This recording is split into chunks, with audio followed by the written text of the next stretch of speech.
Shalom saudara-saudaraku yang Tuhan Yesus kasihi. Kiranya damai sejahtera dan sukacita Tuhan Yesus senantiasa menjadi bagian dalam hidup dan kehidupan saudara sekalian. Salam sehat dari saya, Pendeta Rudolf Manutu, yang akan menyampaikan kebenaran firman Tuhan yang pada saat ini didasarkan pada kitab 1 Samuel pasal yang ke-22 ayat yang ke-12 hingga ayatnya yang ke-15. Perenungan firman Tuhan ini diberi judul Telinga Tipis. Saudara-saudaraku yang Tuhan Yesus kasihi, kepada orang-orang yang lekas atau mudah terbakar emosi alias marah ketika mendengar perkataan atau kabar yang kurang menyenangkan, biasanya akan diberi gelar telinga tipis. Gelar ini sangat bermakna negatif akibat kurang bijaksananya seseorang dalam mengelola emosinya.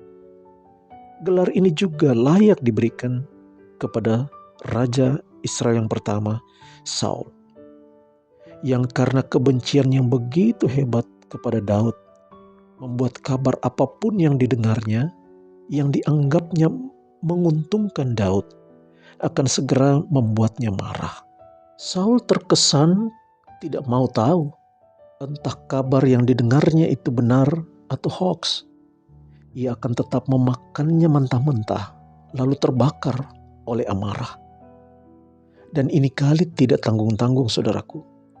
Saul memerintahkan Doeg membunuh 85 orang imam, seluruh penduduk kota Nob, termasuk hewan-hewannya, dan hanya Abiatar yang lolos dari pembunuhan itu. Rupanya laporan yang diterima Saul dari Doeg, suruhannya itu, bahwa Imam Ahimelek telah memperlakukan Daud dengan baik. Ini dianggap Saul sebagai persengkokolan antara Ahimelek, sang imam, dengan Daud. Dan ini tidak dapat diterima Saul dengan baik sehingga pembunuhan itu pun terjadi. Tapi dapat diduga juga bahwa selain bertelinga tipis, sikap Saul seperti itu semakin menjadi-jadi akibat hubungannya dengan Tuhan sudah tidak harmonis lagi. Karena ia sendiri sudah ditolak Tuhan untuk menjadi raja bagi bangsa Israel. Lebih dari itu, Saul juga sudah menutup diri untuk berkomunikasi dengan Tuhan. Itu membuat ia semakin jauh dari jalan Tuhan. Saudaraku, kita bisa bayangkan kalau roh Saul yang telinga tipis ini berada di mana-mana. Apalagi jika itu menghinggapi para pemimpin, termasuk para pemimpin di gereja. Maka akan banyak memakan korban orang-orang yang tak berdosa. Sebagai imam yang baik, Ahimelek telah mencoba memberikan jawaban yang terbaik bagi sang raja. Dalam ayat 14, Ahimelek berkata, "Tetapi siapakah di antara segala pegawaimu yang dapat dipercaya seperti Daud? Apalagi ia menantu raja dan kepala para pengawalmu dan dihormati dalam rumahmu." Pernyataan ini dianggap seakan-akan Ahimelek telah berpihak kepada Daud. Lalu dalam ayat ke-15, Imam Ahimelek menasihati Saul, "Janganlah kiranya raja melontarkan tuduhan kepada hambamu ini, bahkan kepada seluruh keluargaku. Sebab hambamu ini tidak tahu apa-apa tentang semuanya itu, baik tentang perkara kecil maupun perkara besar."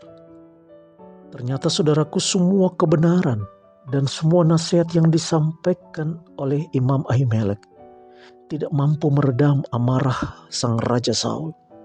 Sehingga dalam ayat ke-16, Saul pun berkata, "Engkau mesti dibunuh Ahimelek, engkau dan seluruh keluargamu." Saudara-saudaraku yang kekasih dalam Tuhan Yesus, dari perikop kita pada saat ini, kita dapat mencatat beberapa hal penting. Yang pertama, setidaknya kita harus terus belajar untuk membangun komunikasi yang baik dengan Tuhan.